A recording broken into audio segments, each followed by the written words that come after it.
Hello, സിന്ദൂര പൊട്ടിൻ്റെ പുതിയൊരു എപ്പിസോഡിലേക്ക് എല്ലാവർക്കും സ്വാഗതം. ചാനൽ ആദ്യമായിട്ട് കാണുന്നവരാണെങ്കിൽ ഒന്ന് സബ്സ്ക്രൈബ് ചെയ്തിട്ട് ലൈക്ക് ചെയ്യണേ. അപ്പോൾ ഇന്ദുവും നീലനും കൂടി അവർക്ക് പാചകം ചെയ്യാനുള്ള അടുക്കളയൊക്കെ നോക്കിയതിന് ശേഷം അവിടുത്തെ മാനേജർ പറഞ്ഞത് പ്രകാരം മുകളിലേക്ക് ടെറസിലേക്ക് പോവുകയാണ്. ആ സമയത്ത് അവിടെ വന്നിട്ട് ഒരാൾ പരിചയപ്പെടുന്നുണ്ട്. നിങ്ങൾ ആരാണെന്ന് ചോദിക്കുന്ന സമയത്ത് ഞങ്ങൾ പാചകത്തിന് വന്ന ആൾക്കാരാണെന്നും താഴത്തെ അടുക്കളയിൽ നോക്കാൻ വേണ്ടി വന്നതാണെന്നൊക്കെ നീലൻ പറയുകയാണ്. അപ്പോൾ അയാൾ പറയുന്നുണ്ട്, ഓ അത് നിങ്ങളായിരുന്നല്ലേ, പാചകത്തിനുള്ള ആൾ വരുമെന്ന് പറഞ്ഞിട്ടുണ്ടായിരുന്നു. Sorry sir. അതൊന്നും കുഴപ്പമില്ല. അല്ല, എന്തൊക്കെ ഐറ്റം വേണ്ടതെന്ന് നിങ്ങൾക്ക് മെനു തന്നിട്ടുണ്ടായിരുന്നോ? ഇല്ല സർ, സാധാരണയായിട്ട് എന്തൊക്കെയാണ് ചെയ്യാറുള്ളത് അതുപോലെ ചെയ്യാനാണ് പറഞ്ഞിട്ടുള്ളത്. അപ്പോൾ അയാൾ പറയുന്നുണ്ട്, ഇല്ല അനിയ, അതിൽ 2-3 ഐറ്റം പുതിയതായിട്ട് ഇൻട്രൊഡ്യൂസ് ചെയ്യാനുള്ളതാണ്. അതിനെക്കുറിച്ച് അദ്ദേഹം നിങ്ങളോടൊന്നും പറഞ്ഞിട്ടില്ലായിരുന്നോ? അത് കേട്ട സമയത്ത് നീലനും ഇന്ദുവും ആകെ പേടിച്ച് നിൽക്കുകയാണ്. കാരണം അവർക്കറിയാത്ത ഐറ്റാണെങ്കിൽ അത് ഫ്ലോപ്പായി പോയാലോ എന്നൊക്കെയുള്ളൊരു ഭയം ഉണ്ടായിരുന്നു. ഒരു നിമിഷം സർ, ഞാൻ അകത്ത് പോയിട്ട് മെനു എടുത്തിട്ട് വരാം എന്ന് പറഞ്ഞിട്ട് അയാൾ അകത്തേക്ക് പോവാണ്. അയാൾ അകത്ത് പോയിട്ട് അവസാനമായിട്ട് എഴുതി തയ്യാറാക്കിയ മെനു കാർഡും കൊണ്ടാണ് വന്നിരിക്കുന്നത്. അത് നീലന് കൊടുക്കുന്ന സമയത്ത് അവൻ പേടിയോട് കൂടിയാണ് അത് വായിക്കുന്നത്. അപ്പോൾ ഇഡ്ഡലി, അതുപോലെ ഉഴുന്നുവട, അങ്ങനെയുള്ള കാര്യങ്ങളൊക്കെ അവൻ അറിയുന്ന കാര്യങ്ങളാണെങ്കിലും പോകെ പോകെ പൂരി, ബീട്രൂട്ട് വെച്ചിട്ടുള്ള പൂരി, അങ്ങനെയുള്ള ഒരുപാട് ഐറ്റംസൊക്കെ ഉണ്ടായിരുന്നു. അതൊക്കെ വായിച്ചപ്പോൾ നീലൻ ആകെ പതറിക്കൊണ്ട് നിൽക്കുകയാണ്. അവൻ അയാളോട് തിരിച്ചു ചോദിക്കുന്നുണ്ട്, സർ ഇതിൽ ബീട്രൂട്ട് കൊണ്ടുള്ള പൂരിയൊക്കെ പറഞ്ഞിട്ടുണ്ട്. ആ അതുണ്ട് അനിയ. നീലൻ അത് കേട്ടപ്പോൾ തന്നെ ആകെ ഷോക്കായിട്ട് നിൽക്കുകയാണ്. സർ, ഇതുവരെ ഞാൻ ഇതുപോലെ ബീട്രൂട്ട് പൂരിയും അതുപോലെ ഇങ്ങനെയുള്ള ഐറ്റങ്ങളൊന്നും ചെയ്തിട്ടില്ല സർ. എന്ത്, ഇതുവരെ ചെയ്തിട്ടില്ലെന്നോ? അയാൾ വീണ്ടും അതിശയത്തോടെ ചോദിക്കുകയാണ്. ആ അതെ സർ, പനീർ പൂരി ഞാൻ വേണമെങ്കിൽ ശ്രമിച്ചു നോക്കാം, പക്ഷേ മറ്റ് 2 ഐറ്റം എനിക്ക് തീരെ അറിയില്ല സർ. ഞാൻ ഇതുവരെ ചെയ്തിട്ടും എനിക്ക് യാതൊരു പരിചയവും ഇല്ല. ഇതൊന്നും മുൻപ് പറയാതെ പെട്ടെന്ന് ഇങ്ങനെ മെനുവിൽ ചേർത്ത് എന്താ ചെയ്യുക സർ? ഇതൊക്കെ നിങ്ങൾ ആദ്യമേ പറയേണ്ടിയിരുന്നില്ലേ? നീലനും ചെറിയൊരു സങ്കടത്തോടെയാണ് പറയുന്നത്. ആ സമയത്ത് അയാളും പിന്നെ ചെറിയായിട്ട് ദേഷ്യത്തോടെയാണ് സംസാരിക്കുന്നത്. എന്താ അനിയാ നിങ്ങളീ പറയുന്നത്? പാചകത്തിന് ഓർഡർ ചെയ്യുന്ന സമയത്ത് ഞങ്ങൾക്ക് എന്താണോ ആവശ്യം അത് പറയാതെ നിങ്ങൾക്ക് എന്തൊക്കെ ഉണ്ടാക്കാൻ അറിയാം എന്ന് വെച്ച് അതാണോ ഓർഡർ തരിക?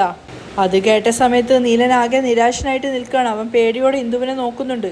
അപ്പോൾ അയാളും ചെറുതായിട്ട് ദേഷ്യത്തോടെയാണ് സംസാരിക്കുന്നത്. ഇത് എത്ര വലിയൊരു ഓർഡറാണെന്ന് നിങ്ങൾക്ക് അറിയുമോ? ഇന്ന് ആരൊക്കെയാണ് ഇവിടെ കോർപ്പറേഷൻ കമ്പനികളാണ് ഇവിടെ ഒത്തുകൂടുന്നത് എന്ന് നിങ്ങൾക്കറിയാമോ? ഇവിടെ വരുന്നവരൊക്കെ ഏത് സ്റ്റാറ്റസിലുള്ള ആളുകളാണെന്ന് പോലും നിങ്ങൾക്ക് ഊഹിക്കാൻ പറ്റില്ല. ഈ അവസാന നിമിഷം വന്നിട്ട് നിങ്ങൾ എനിക്കതറിയില്ല ഇതറിയില്ല എന്നൊക്കെ പറയുന്നത്. നീലൻ ആകെ ടെൻഷൻ അടിച്ചുകൊണ്ട് നിൽക്കുകയാണ്. അതുപോലെ തന്നെ അയാളും ആകെ ഒരു വെപ്രാളത്തിലാണുള്ളത്. അയാൾ ചോദിക്കുന്നുണ്ട്, അല്ല നിങ്ങളെ ഫിക്സ് ചെയ്തത് ആരാണ്? അപ്പം തന്നെ ഇന്ദു വേഗം പറയാണ്, സർ സർ സർ നിങ്ങൾ ടെൻഷൻ ആവുമൊന്നും വേണ്ട സർ. ഞങ്ങൾ അധികവും സൗത്ത് ഇന്ത്യൻ പാചകമാണ് ചെയ്യാറുള്ളത്. അതുകൊണ്ട് ഞങ്ങൾക്ക് ഈ ഒരു ഡിഷിനെ കുറിച്ച് വലിയ അറിവില്ല എന്ന് പറഞ്ഞതേ ഉള്ളൂ. എന്നും കരുതി ഇത് ഞങ്ങളെക്കൊണ്ട് ചെയ്യാൻ സാധിക്കില്ല എന്നൊന്നും പറഞ്ഞതിന് അർത്ഥമില്ല സാർ. അവൾ ഭയങ്കര കോൺഫിഡൻസോട് കൂടിയാണ് സംസാരിക്കുന്നത്. പക്ഷേ നീലൻ അപ്പോഴും വല്ലാത്ത ടെൻഷനിലാണുള്ളത്. അത് ശരിയാണ് മാഡം, നിങ്ങൾ പറഞ്ഞതിനോട് ഞാൻ യോജിക്കുന്നു. വരുന്നവരൊക്കെ വലിയ വലിയ ആളുകളാണ്. അവർക്ക് വേണ്ടിയിട്ട് 1-2 ഡിഷ് മാത്രം പോരാ, ഒരുപാട് ഐറ്റങ്ങൾ ഉണ്ടാക്കണമെന്നാണ് ഞങ്ങൾ ആഗ്രഹിക്കുന്നത്. അതുകൊണ്ടാണ് ഇങ്ങനെയുള്ള ഐറ്റങ്ങളൊക്കെ ഇതിൽ ആഡ് ചെയ്തത്. ഇന്ദു എന്ത് കണ്ടിട്ടാണ് ഇങ്ങനെ കോൺഫിഡൻസോട് കൂടി സംസാരിക്കുന്നതെന്ന് നീലന് മനസ്സിലാവുന്നില്ല. പക്ഷെ അവളപ്പോഴും പുഞ്ചിരി കൈവിടാതെയാണ് സംസാരിക്കുന്നത്. നല്ലതാണ് സർ, നമുക്ക് തീർച്ചയായിട്ടും ഇങ്ങനെ ഈ ഐറ്റങ്ങളൊക്കെ ചെയ്യാം. അപ്പോൾ അയാൾക്കും ചെറിയൊരു കൺഫ്യൂഷൻ ഉണ്ടായിരുന്നു. അയാൾ പറയാണ്, ഇദ്ദേഹം ചെയ്യാൻ പറ്റില്ല എന്ന് പറയുന്നു, നിങ്ങളാണെങ്കിൽ ചെയ്യാൻ പറ്റുമെന്ന് പറയുന്നു. ഇല്ല സർ, അങ്ങനെയൊന്നുമില്ല, നിങ്ങൾ അതിനെക്കുറിച്ച് ആലോചിച്ചൊന്നും ടെൻഷൻ ആവേണ്ട, ഇന്ദു വീണ്ടും പറയുന്നുണ്ട്. പക്ഷേ നീലൻ അപ്പോഴും നല്ല പേടിയോടെയാണ് നിൽക്കുന്നത്. ഒരു നിമിഷം ഇവിടെ നിൽക്ക്, ഞാനിപ്പോൾ വരാം എന്ന് പറഞ്ഞിട്ട് അയാൾ ഫോണും കൊണ്ട് അകത്തേക്ക് പോവാണ്. അപ്പോൾ അയാൾ പോയപ്പോൾ നീലൻ പേടിയോടെ ഇന്ദുവിനോട് ചോദിക്കുകയാണ്, അല്ല ഇന്ദു, താൻ എന്ത് കണ്ടിട്ടാണ് തൻ്റെ ഇഷ്ടത്തിന് ചെയ്യാമെന്നൊക്കെ വാക്ക് കൊടുത്തത്? നമ്മൾ ഇതുവരെ ഈ 3 ഐറ്റം റെഡിയാക്കിയത് പോലും ഇല്ല. അതുമാത്രമല്ല, ആദ്യമായിട്ട് ഉണ്ടാക്കുമ്പോൾ 150 പേർക്കാണ് ഉണ്ടാക്കേണ്ടത്. അത് വളരെ എളുപ്പമുള്ള കാര്യമല്ല. അതിൽ 1-2 മോശമായ പോലും നമ്മളെ പേരിനെ അത് ബാധിക്കും. നീലട്ട പേടിക്കണ്ട, അതൊക്കെ നമുക്ക് ചെയ്യാം. എന്ത് ചെയ്യാമെന്ന് ഇന്ദു താനീ പറയുന്നത്? നീലനാകെ വെപ്രാളത്തോടു കൂടിയാണ് പേപ്പറിലേക്ക് നോക്കുന്നത്. 12 ഐറ്റം ഉണ്ടാക്കാനാണ് പറഞ്ഞിരിക്കുന്നത്. പക്ഷേ ഇതിൽ 11 നമ്മൾ നന്നായിട്ട് ഉണ്ടാക്കിയിട്ട് 12ാമത്തെ ഒരു ഐറ്റം നമ്മളിൽ മിസ്റ്റേക്ക് വന്നാൽ കൂടി അതിൽ ഭക്ഷണം മുഴുവൻ മിസ്റ്റേക്കാണെന്ന് പറഞ്ഞിട്ട് അവരൊക്കെ കളിയാക്കിക്കൊണ്ട് എഴുന്നേറ്റ് പോവും. പാചക തൊഴിലിൽ ഇത് വല്ലാത്തൊരു ബുദ്ധിമുട്ട് തന്നെയാണ് ഇന്ദു. അയ്യോ നീലേട്ടൻ ഇത്രമാത്രം ടെൻഷൻ അടിക്കേണ്ട കാര്യമൊന്നുമില്ല. ഇനി അങ്ങനൊരു ടെൻഷൻ ഉണ്ടെങ്കിൽ തന്നെ ദയവ് ചെയ്ത് അയാൾക്ക് മുൻപിൽ അങ്ങനൊരു മുഖം വെക്കല്ലേ. അങ്ങനെ നീലേട്ടൻ ചെയ്യുന്ന സമയത്ത് ഓർഡർ തരുന്ന ആൾക്കാർക്ക് നമ്മളോട് എന്ത് വിശ്വാസമാണ് ഉണ്ടാവുക? അല്ലാതെ തന്നെ നീലേട്ടൻ്റെ സംസാരം കേട്ടപ്പോൾ അയാൾ മേൽക്കുമേൽ ചോദ്യങ്ങൾ ചോദിക്കുന്നത് നീലേട്ടൻ ശ്രദ്ധിച്ചില്ലേ? അയാൾക്ക് മുൻപിൽ വെച്ച് നീലേട്ടൻ പതറിക്കൊണ്ട് സംസാരിച്ചത് കൊണ്ടാണ് അയാൾ തിരിച്ച് അതുപോലെ സംശയത്തോടു കൂടി സംസാരിച്ചത്. ഇന്ദു ശരി തന്നെയാണ്, പക്ഷേ ഇതുവരെ നമ്മൾ ചെയ്യാത്ത ഐറ്റങ്ങളൊക്കെ അവർ എഴുതി തന്നാ പിന്നെ ഞാൻ പതർച്ചയോടു കൂടിയല്ലേ സംസാരിക്കുള്ളൂ. ശരിയാണ് നീലേട്ട, നമുക്ക് പതർച്ച ഉണ്ടാവും, പക്ഷേ ഒരിക്കലും അത് ക്ലയൻറ്റിൻ്റെ മുമ്പിൽ വെച്ചിട്ട് പ്രകടിപ്പിക്കാൻ പാടില്ല. അത് ശരിയാണെന്ന് മനസ്സിലാക്കിക്കൊണ്ട് നീലൻ അവിടെ നിൽക്കുകയാണ്. അവർക്ക് നമ്മുടെ മേലുള്ള വിശ്വാസം നഷ്ടപ്പെട്ട് കഴിഞ്ഞാൽ പിന്നെ അവരെങ്ങനെയാണ് അടുത്ത ഓർഡർ നമുക്ക് തരിക? നിങ്ങൾ തന്നെ ഒന്ന് ആലോചിച്ച് നോക്കൂ. ഇന്ദു, താൻ പറഞ്ഞത് ശരി തന്നെയാണ്, പക്ഷേ ഈ ലിസ്റ്റ് വായിച്ചതിന് ശേഷം എൻ്റെ നെഞ്ചൊക്കെ കിടന്ന് പിടക്കുവാണ്. അപ്പോഴും നീലൻ ടെൻഷനോടെയാണ് സംസാരിക്കുന്നത്. അല്ല ഇന്ദു, നമുക്ക് ഇത് മുഴുവൻ അവർ പറയുന്ന സമയം കൊണ്ട് റെഡിയാക്കാൻ പറ്റുമെന്ന് തോന്നുന്നുണ്ടോ? അയ്യോ നീലേട്ടാ, അതൊക്കെ നമുക്ക് റെഡിയാക്കാം, നീലേട്ടൻ ടെൻഷൻ ആവണ്ട. എന്തുകൊണ്ടാണ് നീലേട്ടൻ അത് സാധിക്കില്ല എന്ന് കരുതുന്നത്? അയ്യോ, എങ്ങനെയാണ് ഇന്ദു? നീലൻ അപ്പോഴും പേടിയാവുകയാണ്. നീലേട്ടൻ എന്തിനാണ് ഇപ്പോഴും പേടിക്കുന്നത്? പിന്നെ എന്തിനാണ് ഓൺലൈനും ഇൻ്റർനെറ്റും ഒക്കെ ഉള്ളത്? അതിനുശേഷം അതിൽ എഴുതിയിരിക്കുന്ന 1-2 ഐറ്റത്തിൻ്റെ പേര് വായിച്ചിട്ട് നീലൻ അവൾക്ക് പറഞ്ഞു കൊടുക്കുകയാണ്. ഇതൊക്കെ എന്താണെന്ന് പോലും ഞാൻ ഇതുവരെ കേട്ടിട്ടില്ല. അതിൻ്റെ യഥാർത്ഥ പേരായിരുന്നില്ല അവൻ പറഞ്ഞിട്ടുണ്ടായിരുന്നത്. അപ്പോൾ ഇന്ദു അത് തിരുത്തി കൊടുക്കുകയാണ്. അതെങ്ങനെ ചെയ്യാമെന്നൊക്കെ നീലൻ ചോദിക്കുന്ന സമയത്ത് ഇന്ദു പറയുന്നുണ്ട്, അത് ഇൻ്റർനെറ്റിലുണ്ട്, അതിൻ്റെ യഥാർത്ഥ പേര് ഇങ്ങനെയാണ്, അത് ചെയ്യാൻ എളുപ്പവുമാണ്, അത് റൈസ് കൊണ്ട് ഉണ്ടാക്കുന്നൊരു ചെറിയ പലഹാരമാണ്, അല്ലെങ്കിൽ ഈ കടലമാവ് വെച്ചിട്ടും നമുക്ക് ചെയ്യാൻ വേണ്ടി പറ്റും. അതൊക്കെ കേട്ടതിന് ശേഷം നീലൻ പെട്ടെന്ന് തിരിച്ചു ചോദിക്കുകയാണ്, അല്ല ഇതൊക്കെ തനിക്കെങ്ങനെ അറിയാം? അത് പിന്നെ ഞാൻ വെറുതെ ഇരിക്കുന്ന സമയത്ത് ഇൻ്റർനെറ്റിൽ പാചകത്തിനെ കുറിച്ചൊക്കെ നോക്കാറുണ്ടായിരുന്നു, അങ്ങനെ മനസ്സിലായതാ. ഇന്ദുവിൻ്റെ കോൺഫിഡൻസ് കണ്ടപ്പോൾ നീലനും ചെറുതായിട്ട് ധൈര്യം വരുന്നുണ്ടായിരുന്നു. അതുകൊണ്ട് തന്നെ അവളെ പ്രശംസിച്ചുകൊണ്ടാണ് അവൻ സംസാരിക്കുന്നത്. വലിയ ആളാണ് താൻ ഇന്ദു, എല്ലാ കാര്യത്തിനെക്കുറിച്ചും തനിക്ക് നല്ല അറിവാണ്. അവിടെ ഹോട്ടലിൽ വെച്ചിട്ട് വളരെ കൂളായിട്ട് ഇംഗ്ലീഷ് സംസാരിച്ചു. ഇപ്പം തന്നെ നോക്ക്, ഇതിനകത്തുള്ള ഓരോ ഐറ്റത്തിൻ്റെ പേര് പോലും എനിക്കറിയില്ല, പക്ഷെ എത്ര കൂളായിട്ടാണ് താനത് പറയുന്നതും അതുണ്ടാക്കാമെന്ന് സമ്മതിക്കുന്നതും. ഇന്ദുവിനെ പ്രശംസിക്കുന്നത് കൊണ്ട് തന്നെ അവൾ നാണത്തോടെ നിൽക്കുകയാണ്, മറുപടി ഒന്നും പറയാതെ. അപ്പോൾ നീലൻ പറയുന്നുണ്ട്, കാണുന്നവരുടെ കാഴ്ചയ്ക്ക് മുൻപിൽ വെറും ഒരു ഓട്ടോ ഡ്രൈവർ മാത്രമാണ് താൻ, പക്ഷെ തൻ്റെ അകത്ത് ഒരുപാട് കഴിവുകളുണ്ട്. ഇന്ദു പുഞ്ചിരിച്ചുകൊണ്ട് കേട്ട് നിൽക്കുകയാണ്. അപ്പോൾ നീലൻ അടുത്ത സംശയം ചോദിക്കുന്നുണ്ട്, സൂര്യവംശത്തിലെ ദേവയാനിയെ പോലെ കളക്ടറിൻ്റെ പരീക്ഷയൊന്നും പഠിച്ച് എഴുതാൻ വേണ്ടി പോകുന്നില്ലല്ലോ ഞാൻ അറിയാതെ? അപ്പോൾ ചിരിച്ചുകൊണ്ട് ഇന്ദുവും സമ്മതിക്കുകയാണ്, ഏയ് അതൊന്നും ഇല്ല നീലേട്ടാ, സ്കൂളിൽ ഞാൻ നന്നായിട്ട് പഠിക്കുമായിരുന്നു, അത്രയേ ഉള്ളൂ. അപ്പോൾ നീലൻ അമ്പരന്നിട്ട് പറയാണ്, എന്ത് അത്രയേ ഉള്ളൂ എന്നോ?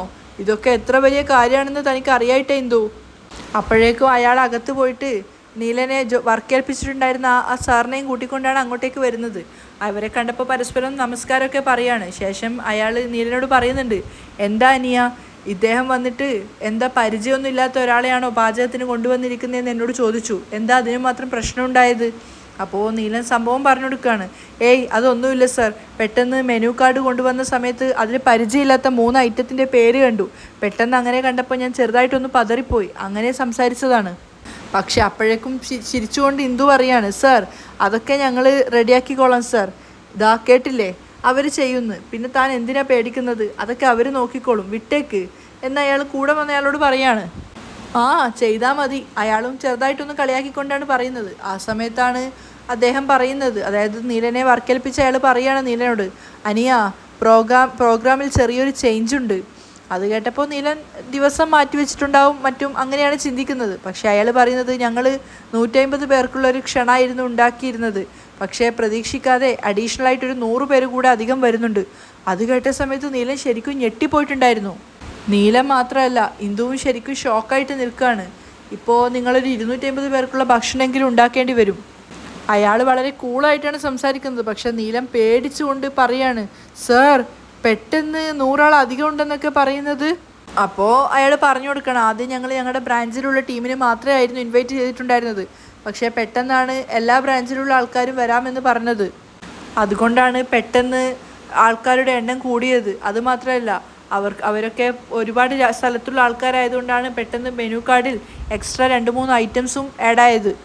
നീലൻ കേട്ടത് വിശ്വസിക്കാനാവാതെ ഷോക്കായിട്ട് നിൽക്കുകയാണെങ്കിലും ഇന്ദുവിന് അതത്ര വലിയ പ്രശ്നമുള്ളതായിട്ട് അവളുടെ ഫേസ് കാണുമ്പോൾ തോന്നുന്നില്ല. മാത്രമല്ല അയാൾ പറയുന്നുണ്ട്, അഡീഷണൽ ആയിട്ടുള്ള 100 ആൾക്കാരുടെ ഭക്ഷണത്തിനുള്ള പൈസയും ചേർത്തിട്ടാണ് തരിക, പണത്തിനെക്കുറിച്ച് നിങ്ങൾ യാതൊരു ആശങ്കയും വേണ്ട, അതൊക്കെ ഞാൻ കൃത്യമായിട്ട് തന്നോളും, നിങ്ങൾ നിങ്ങളുടെ ജോലി മാത്രം കൃത്യമായിട്ട് ചെയ്താൽ മതി. നീലം പേടിച്ചുകൊണ്ടാണ് ഇന്ദുവിനെ നോക്കുന്നത്. പക്ഷെ അവൾ ധൈര്യപൂർവ്വം കണ്ണുകൾ അടച്ചുകൊണ്ട് അവനെ സപ്പോർട്ട് ചെയ്യാണ്. ആ ഒരു ആത്മവിശ്വാസത്തിൽ നീലനും ചിരിച്ചുകൊണ്ട് അയാളോട് പറയുന്നുണ്ട്, ശരി സർ, ഞങ്ങൾ തീർച്ചയായിട്ടും ചെയ്യാം. അതിനുശേഷം മറ്റൊരു കാര്യം കൂടി അയാൾ പറയുന്നുണ്ട്, പ്രതീക്ഷിച്ചതുപോലെ ഞങ്ങൾക്കിവിടെ നിങ്ങളുടെ കൂടെ പാചകത്തിനുള്ള ആരെയൊന്നും കിട്ടിയില്ല. അതുകൊണ്ട് പാചകത്തിനുള്ള ആളെ നിങ്ങൾ തന്നെ നിങ്ങളുടെ സൈഡിൽ നിന്ന് കൊണ്ടുവരണം. അയാൾ പറഞ്ഞു കേട്ടതും നിലന് ശരിക്കും ദേഷ്യം വരുന്നുണ്ടായിരുന്നു. എന്താ സർ പെട്ടെന്ന് തോന്നിയതുപോലെയൊക്കെ പറയുന്നത്? നിങ്ങളല്ലേ പറഞ്ഞത് ഇവിടെ വെച്ച് പാചകം ചെയ്യാനാണെങ്കിൽ കൂടെ സർവീസിനുള്ള ആളെ നിങ്ങൾ തന്നെ തരുന്നു. അപ്പോൾ അയാളുടെ കൂടെ ഉണ്ടായിരുന്ന ആൾ അയാളോട് പറയുന്നുണ്ട്, കണ്ടില്ലേ കലൈരാജൻ, ഇവനിത് ഓരോന്ന് കേൾക്കും തോറും പേടിച്ച് വിറച്ചുകൊണ്ട് നിൽക്കുകയാണ്. ഇങ്ങനെയുള്ള ഇവനെ വിശ്വസിച്ചിട്ടാണോ നിങ്ങൾ ഈ ഓർഡർ കൊടുത്തത്? നീലേട്ടാ, ടെൻഷൻ ആവാതെ ഇന്ദു അവനെ ആശ്വസിപ്പിക്കുന്നുണ്ടെങ്കിലും അയാളിങ്ങനെ ദേഷ്യത്തോടെ മറ്റേ സാറിനോട് തട്ടിക്കയറിക്കൊണ്ടിരിക്കുകയാണ്. ഇവന് സാധിക്കില്ലെങ്കിൽ പറയാൻ പറ, വേറൊരു ടീം ഇവിടെയുണ്ട്, അവർക്ക് ഓർഡർ കൊടുക്കാം. അപ്പോൾ ഇന്ദു ഡയറക്റ്റായിട്ട് അയാളോട് തന്നെയാണ് സംസാരിക്കുന്നത്. സർ, പെട്ടെന്ന് ഇങ്ങനെ ഓരോരോ തീരുമാനം എടുക്കല്ലേ സർ. നിങ്ങൾ പെട്ടെന്ന് ഇങ്ങനെ ഓരോരോ കാര്യങ്ങൾ മാറ്റി പറഞ്ഞപ്പോൾ അതിൻ്റെ ഒരു പതർച്ച കൊണ്ടാണ് അദ്ദേഹം സാധിക്കില്ല എന്ന് പറഞ്ഞത്, അല്ലാതെ അദ്ദേഹത്തിനെ കൊണ്ട് പാചകം ചെയ്യാൻ അറിയായിട്ടല്ല. അപ്പം തന്നെ അയാൾ ഇന്ദുവിനോട് പറയുന്നുണ്ട്, അതുകൊണ്ടല്ല മാഡം, എല്ലാത്തിനും അങ്ങനെയാണോ ഇങ്ങനെയാണോ, ഇതെങ്ങനെ എന്നെക്കൊണ്ട് ചെയ്യാൻ സാധിക്കും എന്നൊക്കെ പേടിച്ച് വിറച്ചുകൊണ്ടാണ് ഇയാൾ കാര്യങ്ങളെ കൈകാര്യം ചെയ്യുന്നത്. ഇത് കേൾക്കുമ്പോൾ ഞാൻ ഇങ്ങനെയല്ലാതെ മറ്റെന്ത് പറയാനാ? അത് കേട്ടപ്പോൾ നീലം പറയുന്നുണ്ട്, സർ, ഇത് നിങ്ങൾ ആദ്യമേ പറഞ്ഞിരുന്നെങ്കിൽ എനിക്കിതൊരു വലിയ വിഷയമാവുമായിരുന്നില്ല. പക്ഷേ നിങ്ങളിത് പെട്ടെന്ന് അവസാന നിമിഷം പറയുമ്പോഴാണ് എനിക്കിത് പതർച്ചയായി തോന്നുന്നത്. അപ്പോഴേക്കും കലൈരാജൻ എന്ന് പറഞ്ഞ അയാൾ പറയുന്നുണ്ട്, അനിയ, തെറ്റ് എൻ്റെ ഭാഗത്ത് തന്നെയാണ്. ഞാനാണ് നിങ്ങളോട് തെറ്റ് കാണിച്ചത്. ഇവിടുത്തെ തിരക്ക് കാരണം നിങ്ങൾക്ക് ജോലിക്ക് ആൾക്കാരെ തരാമെന്ന് പറഞ്ഞ കാര്യം ഞാൻ പാടെ മറന്നുപോയി. പക്ഷേ അതൊന്നും നീലനെ ആശ്വസിപ്പിക്കാൻ പോകുന്ന വാക്കുകളായിരുന്നില്ല. കാരണം വലിയൊരു ഓർഡറാണ് കിട്ടിയിരിക്കുന്നത്. ആൾക്കാരെയൊന്നും അവർ തരില്ല, താനും ഇന്ദുവും തനിച്ചേ ഉള്ളൂ. അപ്പോൾ അയാളാണെങ്കിൽ കൂളായിട്ട് പറയാണ്, നിങ്ങളുടെ ഭാഗത്ത് ഒരുപാട് ആൾക്കാരില്ലേ, നിങ്ങൾ തന്നെ ഒരു 2 പേരെ സെറ്റ് ചെയ്യൂ. അപ്പോൾ ഇന്ദു ചിരിച്ചുകൊണ്ട് പറയാണ്, സാർ ഒന്നുകൊണ്ട് ടെൻഷൻ ആവണ്ട, അതൊക്കെ ഞങ്ങൾ നോക്കിക്കോളാം. ഓക്കെ മാഡം, എങ്കിൽ നിങ്ങളുടെ ഭാഗത്തുള്ള കാര്യങ്ങളൊക്കെ നിങ്ങൾ നോക്കിക്കോളൂ കേട്ടോ. എന്നിട്ട് കൂടെ വന്ന ആളെയും കൂട്ടിക്കൊണ്ട് അയാൾ അകത്തേക്ക് പോവാണ്. അയാളാണെങ്കിൽ പിറുപിറുത്തുകൊണ്ടാണ് പോകുന്നത്. എന്താ സാർ ഇത്, ഇവരെ കൊണ്ട് പറ്റുമോ എന്നൊക്കെ നീലൻ്റെ ആ ഒരു പേടിയൊക്കെ കാണുമ്പോൾ അയാൾക്കും തോന്നുന്നുണ്ടായിരുന്നു. അവർ പോയ ശേഷം നീലം പേടിയോടുകൂടി തന്നെയാണ് ഇന്ദുവിനോട് സംസാരിക്കുന്നത്. എന്തൊക്കെ എന്തു ഈ സാറ് പറയുന്നത്? പെട്ടെന്ന് വന്നിട്ട് ആൾക്കാരുടെ എണ്ണം കൂട്ടിയെന്നും നിങ്ങൾക്ക് ജോലിയിൽ സഹായിക്കാൻ ആളില്ല എന്നൊക്കെ പറഞ്ഞാൽ ഞാൻ എന്താ ചെയ്യുക? എനിക്കിത് കേട്ടിട്ട് തന്നെ വരാതെ ടെൻഷനാവുന്നു. ഇതിൽ ടെൻഷനാവാൻ എന്താ നീലേട്ടാ ഉള്ളത്? ഒരു ഫംഗ്ഷൻ എന്ന് വെച്ചാൽ എപ്പോഴും നമ്മൾ അതിൻ്റെ എല്ലാ സൈഡുകളും ചിന്തിക്കണം.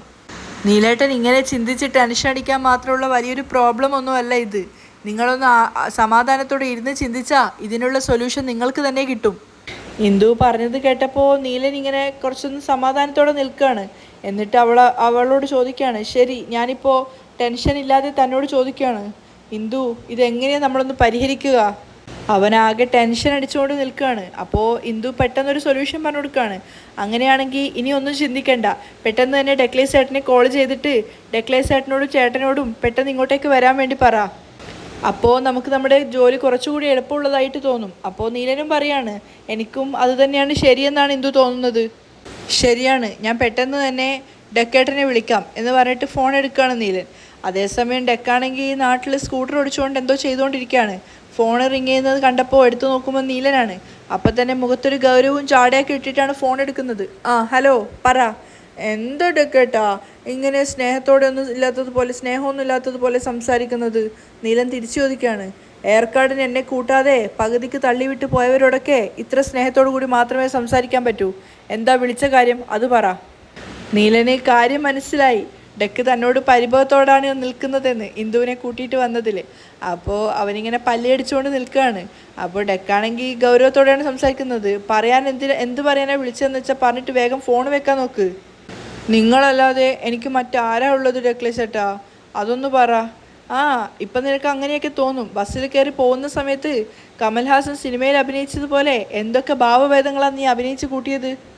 ഞാൻ അവിടെ ഉണ്ടായിരുന്നത് പോലും നീയും നിൻ്റെ ഭാര്യ അറിഞ്ഞതേ ഇല്ലല്ലോ. അയ്യോ, അത് വിടടാ അളിയാ. ഞാൻ നിന്നോടുള്ള ആ ഒരു സ്നേഹത്തോടു കൂടിയല്ലേ അങ്ങനെ ചെയ്യുന്നത്.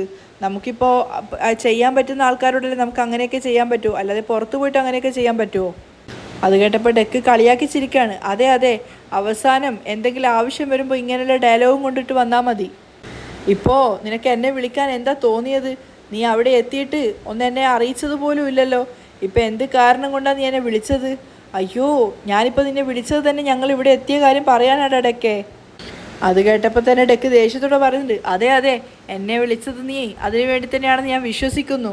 നിന്റെ അമ്മയുടെ വായിൽ നിന്ന് ഞാൻ എങ്ങനെ രക്ഷപ്പെട്ടതെന്ന് എനിക്ക് മാത്രമേ അറിയുള്ളൂ.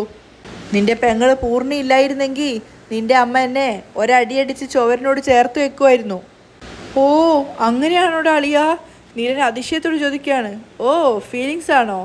അതല്ലടാ, ആദ്യം വിളിച്ച കാര്യം എന്താന്ന് വെച്ചാൽ പറയാൻ നോക്ക്. ഡാ അളിയ, എനിക്കിവിടെ ചെറിയൊരു ആശയക്കുഴപ്പം. നീലൻ പറഞ്ഞു നിർത്തിയതും ഡെക്ക് കളിയാക്കിയിട്ട് പൊട്ടി പൊട്ടിച്ചിരിക്കുകയാണ്. അതെനിക്ക് ആദ്യം അറിയായിരുന്നു. അതെനിക്ക് ആദ്യമേ നന്നായിട്ടറിയാം. ഞാനില്ലാതെ നിനക്ക് കൈയും ഓടില്ല, കാലും ഓടില്ല. നീ ഇപ്പോൾ ശ്വാസമില്ലാത്ത അവസ്ഥയിലായിരിക്കും അല്ലേ? ഇപ്പം എന്താ വേണ്ടത്? സാമ്പാറിന് എത്ര മുളകിടണം, കറിയിൽ എത്ര ഉപ്പിടണം, ഇങ്ങനെയുള്ള സംശയങ്ങളൊക്കെ ചോദിക്കാൻ വേണ്ടി വിളിച്ചതായിരിക്കും അല്ലേ എന്നൊക്കെ ഡെക്ക് പറയുന്നത് കേട്ടപ്പോൾ നീല ഫോൺ എടുത്തിട്ട് ഫോൺ കുത്തി പൊട്ടിക്കാൻ തോന്നുന്നുണ്ടായിരുന്നു. കാരണം വിളിച്ച കാര്യം ഇതൊന്നും അല്ല. അതൊന്നും അല്ലടാ അളിയ. പിന്നെ അതൊന്നും അല്ലാതെ 150 പേർക്കുള്ള ഫുഡാണെന്ന് പറഞ്ഞിട്ട് ഇവിടെ എത്തിയപ്പോൾ അവരിപ്പോൾ പെട്ടെന്ന് 250 പേർക്ക് ഭക്ഷണം ഉണ്ടാക്കാനാടാ പറയുന്നത്. ആ, എന്നിട്ടിപ്പോൾ എന്താ പ്രശ്നം? അതിന് കുഴപ്പമൊന്നുമില്ലല്ലോ. നല്ല ഭക്ഷണമൊക്കെ കഴിച്ചിട്ട് നന്നായിട്ട് എൻജോയ് ചെയ്തുകൊണ്ട് ഉണ്ടാക്കിയാൽ പോരെ? കൂളായിട്ട് ഉണ്ടാക്കാവുന്നതല്ലേ ഉള്ളൂ. അതല്ലടാ അളിയ, ഞാനും ഇന്ദുവും തനിച്ച് എല്ലാ കാര്യങ്ങളും നോക്കി നടത്താനാവില്ല. നിങ്ങളും കൂടി വരികയായിരുന്നെങ്കിൽ. ആ, എന്നിട്ട് പറ കേൾക്കട്ടെ. തന്നെ ആവശ്യമുണ്ടെന്ന് മനസ്സിലാക്കിയപ്പോഴേക്കും ഡെക്ക് ഭയങ്കര സീരിയസ് ആയിട്ട് ഗൗരവത്തിൽ വലിയ ആളെപ്പോലെ നടക്കുകയാണ്. പ്ലീസ് എടാ ഡെക്ക, നീയും കൂടെ വാടാ എന്നൊക്കെ നീല ഒന്നുകൂടെ കെഞ്ചിക്കൊണ്ട് പറഞ്ഞപ്പോഴേക്കും ഡെക്ക് വലിയ ആളെപ്പോലെ വണ്ടിയിൽ നിന്നൊക്കെ ഇറങ്ങി ഗെറ്റപ്പിൽ നിൽക്കുകയാണ്. എന്നിട്ട് ചിരി അടക്കി പിടിച്ചുകൊണ്ട് നീലനോട് പറയുന്നുണ്ട്, ഡാ അളിയ, ഒരു നിമിഷം ഫോണിൽ നീ ഒന്ന് ഹോൾഡ് ചെയ്. എന്താടാ അളിയ? പെട്ടെന്ന് ഞാൻ വരാം. ഒന്ന് ഞാൻ ഈ ഫോൺ ഇവിടെ മാറ്റി വെച്ചിട്ട് ഒന്ന് ചിരിച്ചോട്ടെ എന്നും പറഞ്ഞിട്ട് ഡെക്ക് ഫോൺ അവിടെ മാറ്റി വെച്ചിട്ട് നീലനെ കളിയാക്കിയിട്ട് പൊട്ടി ചിരിക്കുകയാണ്. ഡെക്കിന് പറഞ്ഞറിയിക്കാനാവാത്ത സന്തോഷമായിരുന്നു. അയാൾ ആകെ തുള്ളിച്ചാടി ഡാൻസൊക്കെ ചെയ്യാണ്. നീലനാണെങ്കിൽ നാണക്കേടോടെയാണ് നിൽക്കുന്നത്. ഡെക്കിനെ വേണ്ടാന്ന് പറഞ്ഞു വിട്ടിട്ടാണ് നാട്ടിൽ നിന്ന് വന്നിട്ടുണ്ടായിരുന്നത്. അവസാനം ഫോൺ എടുത്ത് പൊട്ടിച്ചിരിക്കുകയാണ്. നീലനൊന്നും മറുപടി പറയാനാവാതെ നിൽക്കുന്ന സമയത്ത് ഡെക്ക് തിരിച്ചു ചോദിക്കുന്നുണ്ട്, ഇപ്പം കണ്ടില്ലടാ അളിയ, കർമ്മ ഈസ് എ ബൂമറാങ്. അതെങ്ങനെയാണ് ചുറ്റിത്തിരിഞ്ഞ് വീണ്ടും വന്ന് അടിക്കുന്നതെന്ന് ഇപ്പം നിനക്ക് മനസ്സിലായി കാണില്ലേ? ഡെക്ക് കളിയാക്കുന്നത് കേട്ടപ്പോൾ മറുപടി ഒന്നും ഇല്ലാതെ സ്റ്റക്കായിട്ട് നിൽക്കുകയാണ് നീലൻ. അവിടെയാണ് ഇന്നത്തെ എപ്പിസോഡ് വൈൻഡപ്പ് ചെയ്യുന്നത്.